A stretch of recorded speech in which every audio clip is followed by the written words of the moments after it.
You can spend your whole life chasing love, yet never feel truly seen because you don't understand what love actually needs. Love does not arrive simply because you're kind, attractive, or giving. It comes when you finally come home to yourself. Most people seek love while secretly believing they're unworthy of it, and that belief becomes the very wall that blocks it. The world mirrors your self-worth, not your intentions. Until you embrace who you are, love will remain a distant illusion.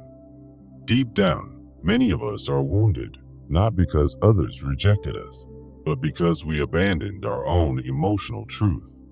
You hide parts of yourself to be accepted, not realizing that what you hide becomes the very reason love can't reach you. The pain you carry is not something to fix before you're loved. It's something to understand so you can be loved through it.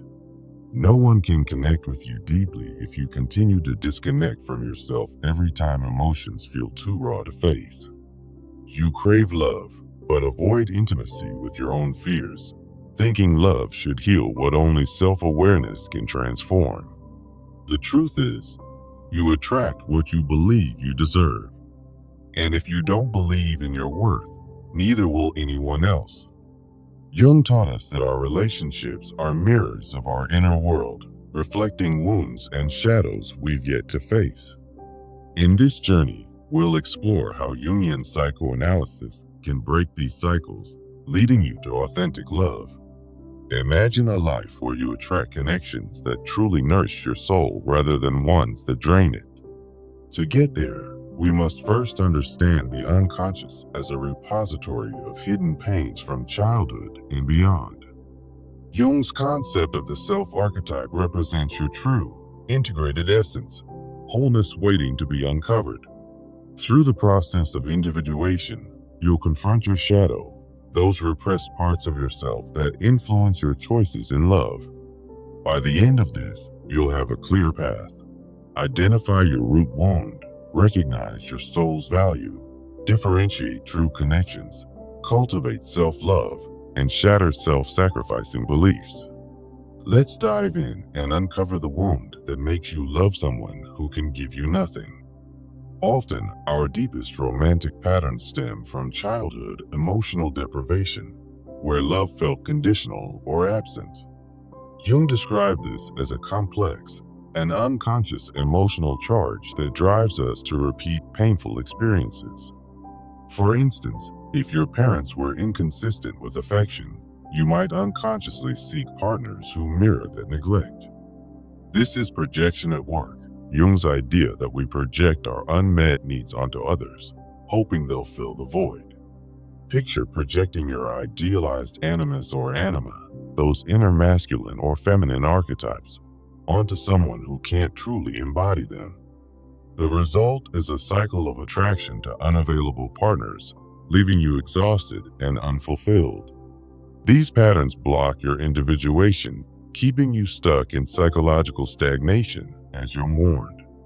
But here's the hope. By turning inward, you can break this cycle and reclaim your power.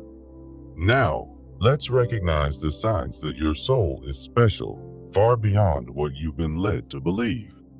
Jung believed everyone has a unique essence tied to the self-archetype, evident in strong intuition that guides your decisions.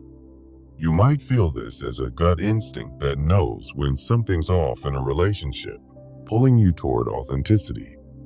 Deep empathy is another sign, allowing you to sense others' emotions, though it often leads to self-neglect if not balanced.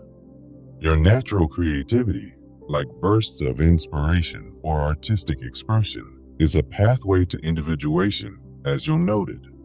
There's also an inexplicable magnetism about you, an aura that draws people in when you're aligned with your true self. These traits remind us that you deserve mature love, relationships that foster growth, not just survival. Recognizing them transforms your shadow into a source of strength, initiating real change. Once you see your soul's value, you can start differentiating a true soul connection from a simple attraction. According to Jung, a soul connection challenges you to confront your shadow and evolve, like a partner who encourages self-reflection. It's marked by emotional stability, grounded feelings rooted in your integrated self, not fleeting projections.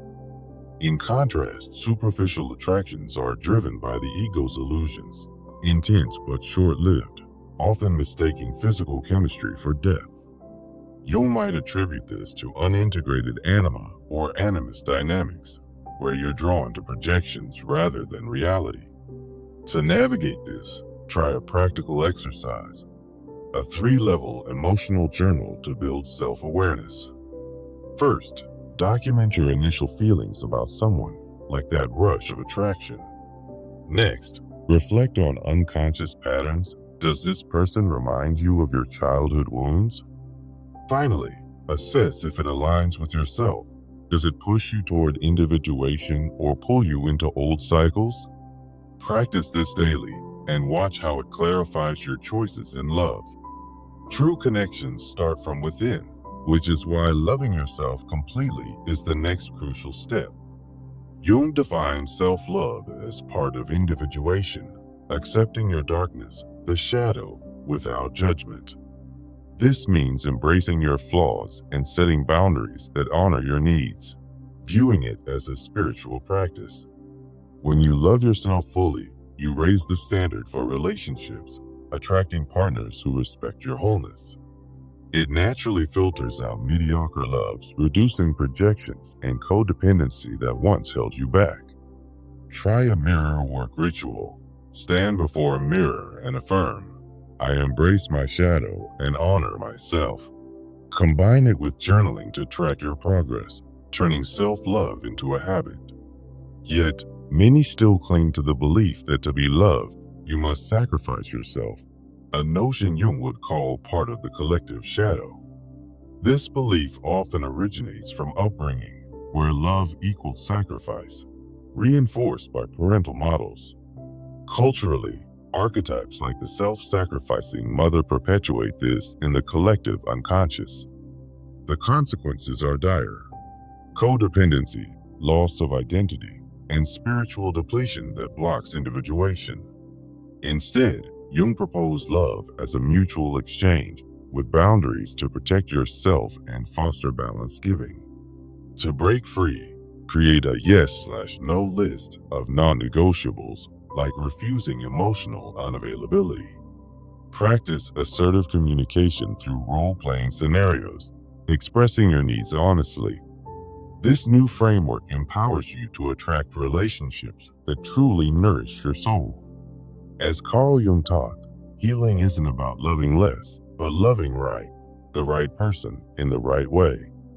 It's about integrating your whole self to manifest connections that honor your deepest essence. Now, to make this transformation real, let's turn these insights into actionable habits.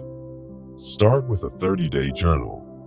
Daily entries reflecting on your wounds, soul signs, and relationship patterns. Use it to track how you're recognizing your value and breaking old cycles. Next, practice boundaries in real-life interactions, referring to your yes/no list as a guide. Join or start a community, like an online forum, to share your journey and gain support from others on the same path. Remember, as Jung envisioned, understanding your inner world is the key to authentic love. Don't wait for the perfect moment. Begin today, one small step at a time. By embracing this Jungian wisdom, you'll stop settling for less and open yourself to the love you truly deserve. Your soul is ready. It's time to let it shine and attract the connections that fulfill you.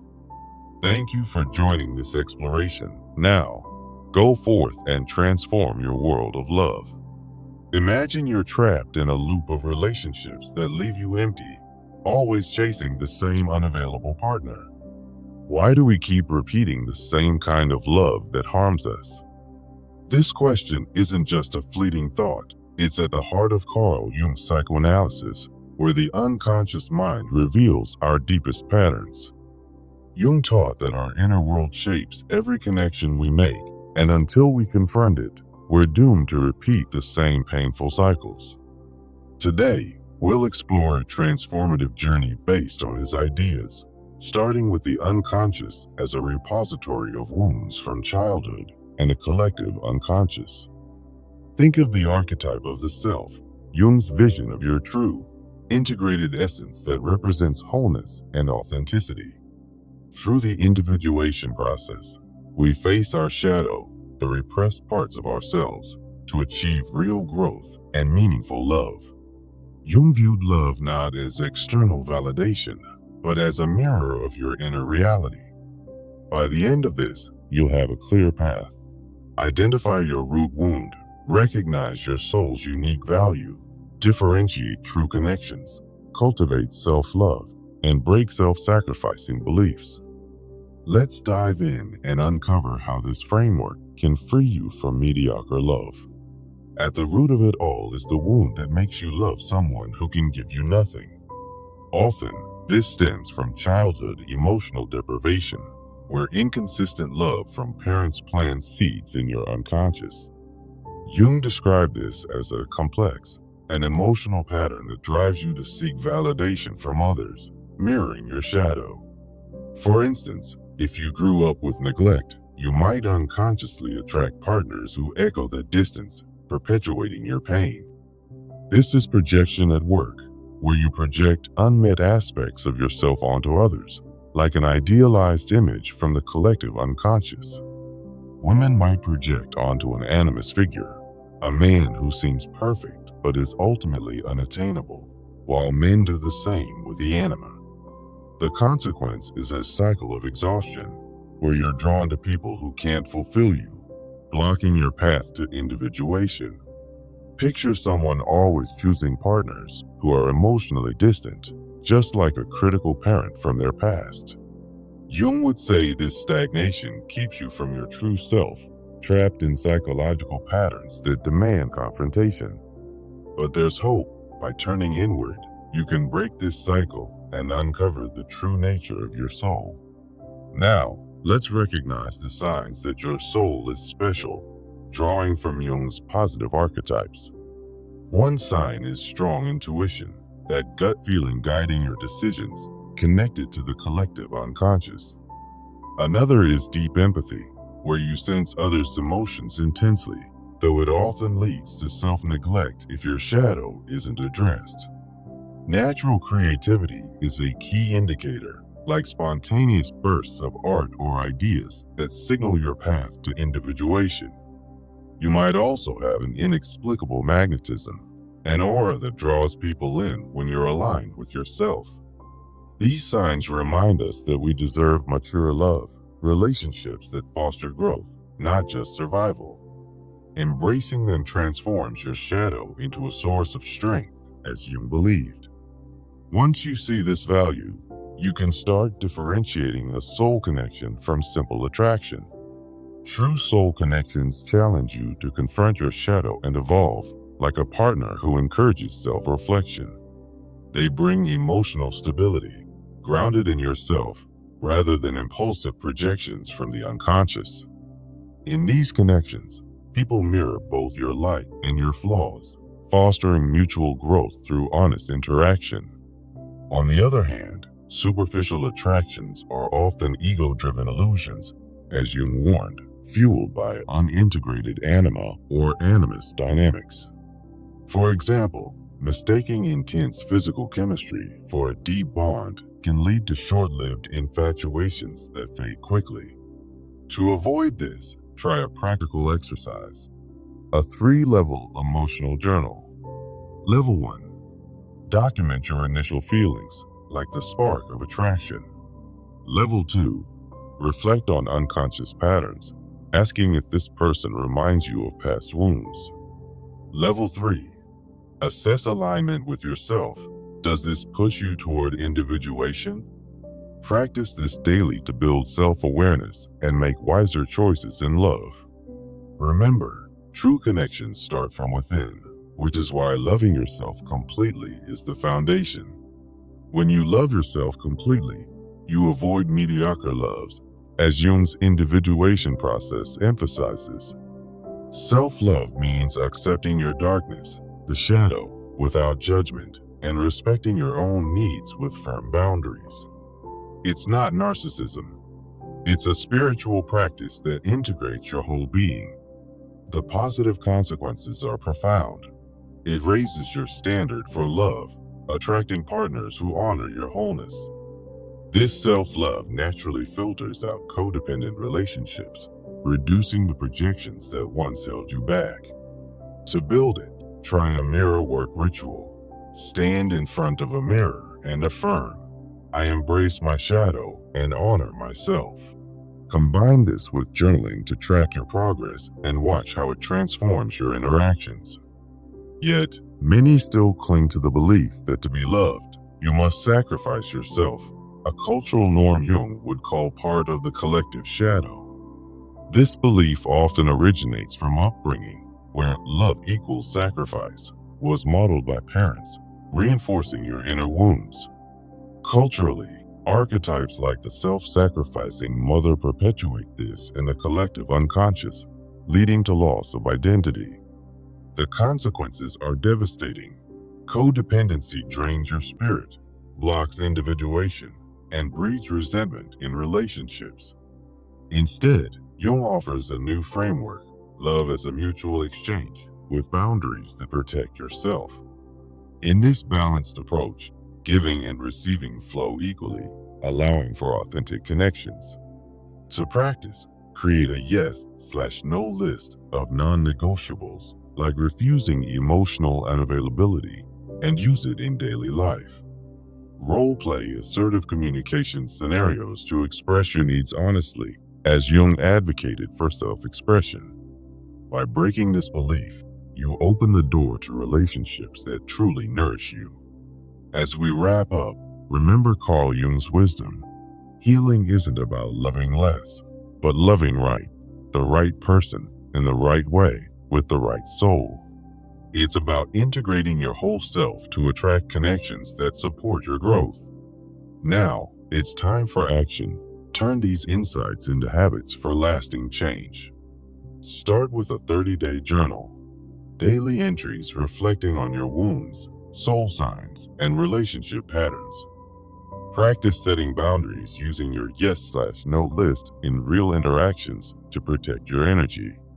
Share your journey with a community, like online forums, to discuss progress and gain support from like-minded souls. Remember, your path to authentic love begins with understanding your inner world, just as Jung envisioned. Don't wait for the perfect moment. Take the first step today and watch your relationships transform. You've got the tools. Now, embrace yourself and step into the love you truly deserve. Have you ever wondered why you keep ending up in the same heartbreaking relationships, always feeling like you're chasing something just out of reach? It's not a curse or bad luck. It's your unconscious mind at play, as Carl Jung so brilliantly explained. Jung taught us that our deepest wounds often stem from childhood, where love felt conditional or absent. Picture a young child yearning for approval, only to learn that their worth was tied to pleasing others. This creates what Jung called a complex, a hidden pattern in your psyche that drives you to repeat the same mistakes in love. The unconscious doesn't forget. It holds these wounds until you're ready to face them. In Jungian terms, this is where projection begins, projecting your unmet needs onto partners who can't fulfill them. You might find yourself drawn to someone distant, mirroring the emotional unavailability you experienced early on. It's like chasing a shadow, thinking it's the light. Jung would say this is the shadow archetype at work, the part of you that's repressed and unacknowledged. But here's the hope. By confronting this wound, you start the process of individuation, Jung's path to wholeness. Let's dive deeper into how these roots form and trap us in cycles of pain. Childhood emotional deprivation isn't just a memory. It's a blueprint for your relationships. Jung believed that these early experiences shape our collective unconscious, influencing how we seek love. For instance, if your parents were inconsistent, you might unconsciously seek partners who keep you guessing. This projection means you're not seeing the person as they are, but as a canvas for your inner voids. Jung described this as the animus or anima archetype, idealized images that lead to disillusionment. The result? Exhaustion from giving without receiving, trapped in a loop of unrequited affection. It's a painful cycle that blocks your growth, as you noted, keeping you from your true self. Yet, breaking free starts with turning inward, recognizing the unique value of your soul. Your soul isn't ordinary, it has signs of special depth, as per Jung's archetypes. First, there's that strong intuition, a gut feeling that guides you, connected to the collective unconscious. You might sense things before they happen, a whisper from your deeper self,